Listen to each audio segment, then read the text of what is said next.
কি অবস্থা হারামি! যৌবন যার যুদ্ধে যাওয়ার সময় এই মুহূর্তে তার। ইসরায়েল হামাসের এটা যুদ্ধ না, ইউক্রেন রাশিয়ার যুদ্ধ না। আমাদের দেশে কিছু চেতনাধারী নারী আছে, তারা তসলিমা নাসরিনের উত্তরসূরি। এই মুহূর্তে যৌবন তাদের, তারা যুদ্ধে যাওয়ার সময় তাদের। তারা পোশাকের স্বাধীনতা চায়। আমার পোশাক যেমন হোক সেটা আমি পরবো, সেটা আপনার বলার কে? পাচাটার কোনো সুযোগ নাই, কাউকে তেল মারতেও আসি নাই।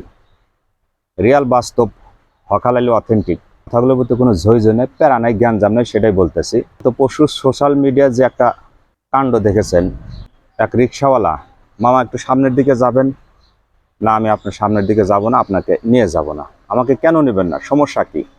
না, আমি আপনাকে নেব না, আপনার পোশাক ঠিক নেই। শুধুমাত্র এইটা বলার কারণে তার সাথে তার গলায় গামছা ছিল, গামছাটা ধরে রাস্তার উপর তাকে ফেলে দিয়েছে।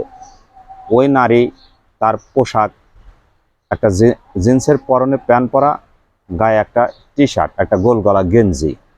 তসলিমা নাসরিন একটা কথা বলছিল, মোরগের মতো স্বাধীনতা চাই। আর একটা তার প্রবন্ধ উল্লেখ করা আছে যে আমার ছোট ভাই ক্লাস 5-এ পড়ে, এই গরমের সময় যখন আমার ভাই স্কুল থেকে এসে বিছানায় সমস্ত কাপড় চোপড় ফেলে দিয়ে শরীরে কোনো বস্ত্র রাখে না, শুয়ে থাকে, আমারও মন চায় ঠিক ওইভাবে শোয়ার, কিন্তু আমি কেন পারি না। রাস্তার পাশে অসংখ্য পোলাপান যখন প্যান্টের চেন খুলে প্রস্রাব করে, আমার ইচ্ছা জাগে এরকমভাবে প্রস্রাব করা, কিন্তু আমি কেন পারি না। এই অশ্লীল বেহায়াপনার কারণে তসলিমা নাসরিন বাংলার জনগণ তাকে বিতাড়িত করেছে। সর্বশেষ তিনি ওপার বাংলায় বসে আছেন। ওপার বাংলা বসে থাকলেও তার প্রেতাত্মা কিছু সংখ্যক নারী আছে চেতনায় উদ্বুদ্ধ, তারা পোশাকের স্বাধীনতা চায়।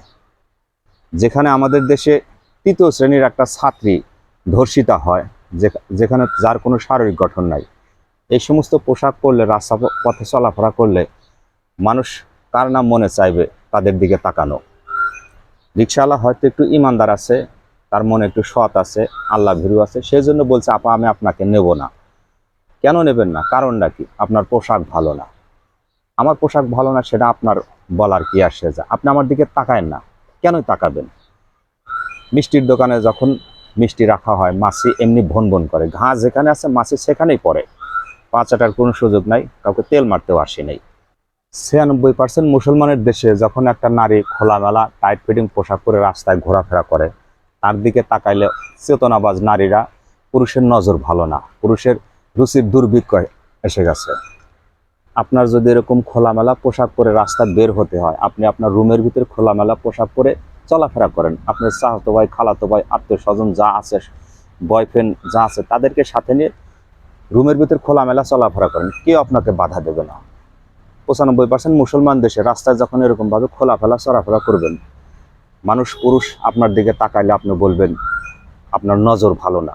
রিক্সাওয়ালারা তারা খেটে খাওয়া মানুষ, সাধারণত মেহনতি মানুষ। বড় লোকের ঘরে একটি সন্তান হলে ভালো হয়, দুটি হলে আর নয়। কিন্তু গ্রামে অসংখ্য রিক্সা চালক আছে, গরিব মানুষ হতে পারে, কিন্তু তাদের মেশিনে অস্ত্রে পর্যাপ্ত পরিমাণ পাওয়ার, কারণ তাদের পোলাপান 6টা 7টা পোলাপান, তারা কখনো ওই চিন্তা করে না পোলাপান জন্ম দিলে তারা খাবে কি। রিক্সাওয়ালা ভাইকে আমার অন্তরস্থল থেকে আমি স্যালুট জানাই এই ধরনের প্রতিবাদ করার জন্য, কারণ অশ্লীলতা, বেহায়াপনা একটা চরম সীমানায় পৌঁছে গেছে। যদিও এপার বাংলা বর্তমানে তসলিমা নাসরিন নাই, কিন্তু অসংখ্য মানুষ চেতনাধারী তারা আছে, রাস্তায় চলাফেরা করে। এক চাচা শুধু বলছিল আপনার পোশাক ভালো না, এই পোশাক ভালো না বলার কারণে চাচার পুরো তুমুল কামাল। আবারও একটা ঘটনা ঘটে গেল এক রিক্সাওয়ালার সাথে। দেশেও অসংখ্য চেতনাবাজ নারীরা, তারা সবসময় বলে আমরা পোশাকের স্বাধীনতা চাই। ওই তসলিমা নাসরিনের মতো মুখ ফুটে বলতে পারেন আমরা মোরগের মতো স্বাধীনতা চাই, তবে পোশাকের স্বাধীনতা চাই। পোশাকের স্বাধীনতা মানেই তাদের অশ্লীলতা, বেহাপনা, চলাফেরা, তাদের ভাবভঙ্গি। তবে সবাই না, সব ঝিনুকে মুক্তা পাওয়া যায় না। অসংখ্য নারী আছেন মায়ের জাত, তারা পর্দাশীলভাবে চলাফেরা করেন। হাতে গোনা 2-1 জন আছে অশ্লীলতা, বেহাপনা ভাবে চলাফেরা করে, যাদের কারণে নারী সমাজ আজ কলঙ্কিত।